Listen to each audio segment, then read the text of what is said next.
تکیہ کلام۔ تکیہ کلام سے یہاں ہماری مراد وہ تکیہ کلام نہیں ہے جو بات چیت کے دوران میں بار بار مداخلت جا و بیجا کرتا ہے، بلکہ یہاں تکیہ کلام سے مراد وہ کلام ہے جو تکیوں پر زیور طبع سے آراستہ ہوتا ہے اور جس پر آپ اپنا سر رکھ کر سو جاتے ہیں اور جو آپ کی نیندیں حلال کرتا ہے۔ پرسوں کی بات ہے کہ ہم نے ایک محفل میں غالب کا شعر پڑھا: نیند اس کی ہے، دماغ اس کا ہے، راتیں اس کی ہیں، تیری زلفیں جس کے شانوں پر پریشاں ہو گئیں۔ اس شعر کو سن کر ایک صاحب پہلے تو چونکے، پھر گہری سوچ میں غرق ہو گئے اور اپنا سر کھجاتے ہوئے بولے: اگر میرا حافظہ خراب نہ ہو تو یہ شعر میں نے ضرور کہیں پڑھا ہے۔ ہم نے ان کی یادداشت کا امتحان لینے کی خاطر پوچھا: تب تو سوچ کر بتائیے کہ آپ نے یہ شعر کہاں پڑھا تھا؟ وہ کچھ دیر سوچ کر بولے: بھائی لو یاد آیا، یہ شعر ہم نے رحمان خان ٹھیکیدار کے تکیے کے غلاف پر پڑھا تھا۔ بھلا تمہیں یہ شعر کس طرح یاد ہو گیا؟ کیا تمہیں بھی اس تکیے پر سونے کا اتفاق ہوا تھا؟ ہم نے کہا: آپ کیسی باتیں کرتے ہیں، یہ شعر تو دیوان غالب میں موجود ہے، رحمان خان ٹھیکیدار سے ہمارا کیا تعلق؟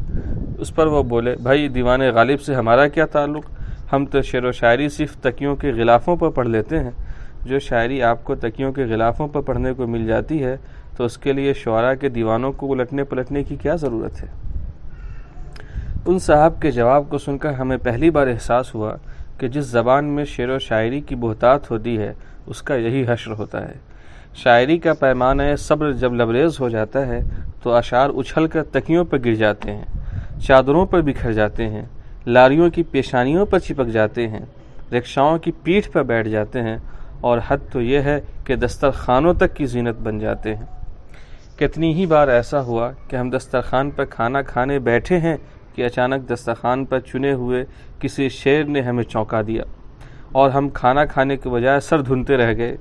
بعض سخن فہم حضرات تو ایسے بھی ہوتے ہیں جو دسترخوان پر فارسی میں اشعار لکھواتے ہیں، جیسے: شکر بجا آر کے مہمان تو، روز یہ خود می خورد دستخوان تو۔ نتیجہ ان فارسی اشعار کی اشاعت کا یہ ہوتا ہے کہ مہمان کھانا کم کھاتے ہیں اور شعر کے معنی و مفہوم کو سمجھنے کی کوشش زیادہ کرتے ہیں، اور جب وہ معنی و مفہوم کے چکر سے آزاد ہوتے ہیں تو پتہ چلتا ہے کہ میزبان نے سارا کھانا خود ہی کھا لیا۔ دسترخوان کے اشعار کی بات چھوڑیے، کیونکہ اب ہم دسترخوان پر چنی جانے والی اشیاء خورد و نوش میں مختلف ملاوٹوں کے علاوہ اشعار کی ملاوٹ کی بھی عادی ہو گئے ہیں، لیکن یہاں بات تکیوں اور ان کے کلام کی چل رہی ہے۔ ہم نے ایسے مارکۃ الآراء شعر تکیوں پر دیکھے ہیں کہ اگر کوئی ان تکیوں پر سو جائے تو پھر زندگی بھر ان تکیوں پر سے اٹھنے کا نام نہ لے۔ ہمیں ایک بار سفر پر جانے کا اتفاق ہوا۔ ایک شناسہ کے یہاں مہمان ٹھہرے۔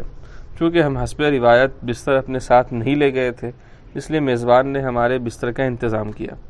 اب جو ہم بستر پر پہنچے تو کیا دیکھتے ہیں کہ تکیہ پر نہایت جلی حروف میں یہ شعر لکھا ہوا ہے: کسی کے حسن کا جادو بسا ہے تکیے میں، کسی کے حسن کا جادو بسا ہے تکیے میں، جہان عارض و گیسو بسا ہے تکیے میں۔ اب آپ سے کیا بتائیں کہ ہمارے حق میں یہ بستر مرگ ثابت ہوا۔ رات بھر کروٹیں بدلتے رہے، اختر شماری کرتے رہے، ہر بار یہی سوچتے رہے کہ آخر تکیہ میں کس کے حسن کا جادو بسا ہے، آخر وہ کون مہجمی ہے جس کا جہان عارض گیسو اس تکیے میں پنہا ہے۔ بار بار تکیے کو الٹ کر دیکھا، اس تکیے نے ہمیں وہ سارے آثار پیدا کر دیے جو آغاز عشق کے لیے ضروری سمجھے جاتے ہیں۔ وفور عشق نے اتنا سر اٹھایا کہ ہم بار بار تکیے پر اپنا سر پٹکتے رہے۔ بالآخر ہم نے فیصلہ کیا کہ صبح ہوگی تو ہم اس نازنین کو ضرور دیکھیں گے جس کے حسن کا جادو اس تکیے کے توسط سے ہمارے سر چڑھ کر بولنے لگا تھا۔ صبح تو ہوئی تو ہم نے چوری چھپے اس نازنین کو دیکھ ہی لیا۔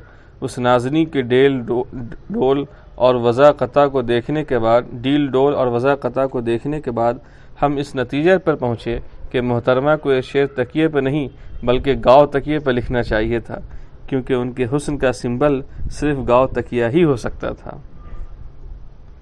اس واقعے کے بعد تکیے کے اشعار پر سے نہ صرف ہمارا ایقان اٹھ گیا بلکہ جب بھی کوئی منظوم تکیہ ہمارے سر کے نیچے آیا تو ہم نے چپکے سے اس کا غلاف اتار لیا کہ کون اپنی نیند حرام کرے۔ آپ نے تکیوں کے وہ اشعار ضرور پڑھے ہوں گے جن پر سو کر آپ نہایت ڈراؤنے خواب دیکھنے لگتے ہیں۔ مثال کے طور پر چند اشعار ملاحظہ ہوں: کونین تک سمیٹ لیے ہیں غلاف میں، ٹکڑے جگر کے ٹانک دیے ہیں غلاف میں، خوابہائے دل نشیں کا ایک جہان آباد ہو، تکیہ جنت بھی اٹھا لائے اگر ارشاد ہو، تکیہ جنت بھی اٹھا لائے اگر ارشاد ہو، چمن در چمن ہے غلاف آئیے تو، ذرا اس پہ آرام فرمائیے تو، غنچہائے دل کھلے سر رکھ کے گستاخی معاف، غنچہائے دل کھلے سر رکھ کے گستاخی معاف، گلشن امید کے سب پھول چن لایا غلاف۔ غور فرمائیے کہ ان اشعار پر کیا آپ تکیہ کر سکتے ہیں؟ گویا تکیہ نہ ہوا، الہ الدین کا چراغ ہوا کہ کونین تک اس میں سمٹ کر آ گئے ہیں۔ ہمیں یاد ہے کہ ہمارے ایک دوست کو ادھورے خواب دیکھنے کی بیماری تھی۔ وہ ایک تھوڑا سا خواب دیکھتے کہ بجلی فیل ہو جاتی اور وہ نیند سے چونک پڑتے۔ ایک دن ہم سے بولے، بھائی عجیب بات ہے کہ مجھے ادھورے خواب نظر آتے ہیں، آخر پورے خواب کیوں نظر نہیں آتے؟ میں خوابوں کے ٹریلر دیکھتے دیکھتے عاجز آ گیا ہوں۔ ہم نے ان کے بستر کا معائنہ کیا تو دیکھا کہ تکیے پر ایسا شعر لکھا ہے جو بحر سے خارج ہے۔ اس پر ہم نے کہا، بھائی اس کا اصل راز یہ ہے کہ تم ایسے تکیے پر سوتے ہو جس پر بے بحر شعر لکھا ہوا ہے، اور اس تکیے کی کرامت سے تمہارے خواب بھی بحر سے خارج ہوتے ہیں۔ اس شعر کو بدلو تو تمہارے خوابوں کی صحت بھی بہتر ہو جائے گی۔ یہ تو ایک معمولی سا واقعہ ہے۔ ہمارے ایک اور دوست کا قصہ ہے کہ انہیں عرصے سے بلڈ پریشر کی شکایت تھی۔ جب وہ بستر پر سو جاتے تو ان کا بلڈ پریشر آسمان سے باتیں کرنے لگتا۔ جب ایلوپیتھی علاج سے فائدہ نہ ہوا تو ایک حکیم صاحب کی خدمت میں حاصل کی گئی۔ حکیم صاحب نے ان کا بغور معائنہ کیا، زبان اتنی باہر نکلوائی کہ وہ پھانپنے لگے، مگر اسی اثنا میں حکیم صاحب کی نظر تکیے پر پڑی اور وہ تکیے کی جانب لپکے، شعر کو غور سے پڑھا، ترک کر بولے، اس تکیے کو ابھی یہاں سے ہٹائیے، بلڈ پریشر کی اصل جڑ تو یہ تکیہ ہے۔ واہ صاحب واہ، کمال کر دیا آپ نے، آپ کو بلڈ پریشر کی شکایت ہے اور آپ نے شاعر انقلاب حضرت جوش ملیح آبادی کا شعر تکیے پر تباہ کروا رکھا ہے۔ جانتے ہیں جوش کی شاعری میں کتنا جوش ہوتا ہے؟ جوش کے شعر پر آپ سو جائیں گے تو دوران خون نہیں بڑھے گا تو اور کیا ہوگا؟ اس تکیے کو اسی وقت یہاں سے ہٹائیے، خبردار جو آئندہ سے آپ نے جوش کے تکیے پر سر رکھا۔ اگر شعروں پر سونا ہی ضروری ہے تو داغ کے غلاف پر سو جائیے، جگر کے غلاف پر اپنے سر کے نیچے رکھیے۔ ان شعراء کا کلام آپ کے بلڈ پریشر کو کم کر دے گا، آپ کو فرحت ملے گی، بھوک زیادہ لگے گی، آپ کے جسم میں خون کی مقدار میں اضافہ ہوگا، وغیرہ وغیرہ۔ حکیم صاحب کے اس مشورے کے بعد ہمارے دوست نے نہ صرف جوش کا غلاف بدل دیا بلکہ اب وہ جوش کے کلام کو ہاتھ لگاتے ہوئے بھی خوف محسوس کرتے ہیں کہ کہیں پھر بلڈ پریشر کا عارضہ لاحق نہ ہو جائے۔ لیکن تکیوں کے کلام کی ایک حفاظت بھی ہوتی ہے جس کا راز صرف اہل دل ہی جانتے ہیں۔ یہ کوئی مبالغہ نہیں کہ ایک اہل دل کی شاعری صرف تکیوں کے اشعار کے باعث ہوتی تھی۔ ہوا یوں تھا کہ یہ صاحب کہیں مہمان بن کر گئے ہوئے تھے۔ رات میں میزبان کے گھر میں سے ان کے لیے جب بستر آیا تو اس میں ایک تکیہ بھی تھا جس پر یہ شعر لکھا تھا: شمیم تر گیسوئے یار لایا ہوں، میں اپنے ساتھ چمن کی بہار لایا ہوں۔ آدمی چونکہ ہوشیار تھے اس لیے اس غلاف کا مطلب سمجھ گئے۔ دوسرے دن بازار گئے اور ایک ریڈی میڈ غلاف خرید لائے جس پر شعر لکھا ہوا تھا: اٹھا تو سر پٹک دیا تکیے پہ بار بار، شب بھر گواہ یہ بھی میرے درد دل کا تھا۔ انہوں نے چپکے سے تکیے کا پرانا غلاف اتارا اور نیا غلاف اس پر چڑھا دیا۔ اب یہ تکیہ ان کا پیام لے کر اندر واپس ہوا۔ نہ جانے اس شعر نے کیا قیامت مچائی۔ شام میں جب تکیہ واپس ہوا تو اس پر ایک نیا شعر لکھا ہوا تھا: میرا جذب دل میرے کام آ رہا ہے، اب ان کی طرف سے پیام آ رہا ہے۔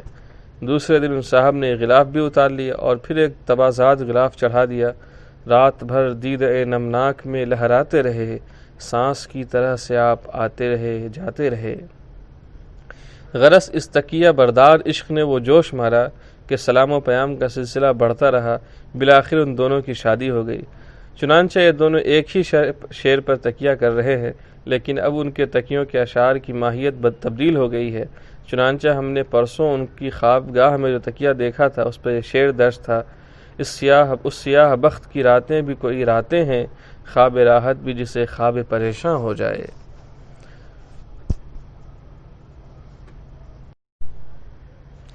یہ تو خیر عام آدمیوں کے تکیوں کی بات تھی، اگر آپ دانشوروں کے تکیوں کو دیکھیں تو یقیناً دنگ رہ جائیں گے۔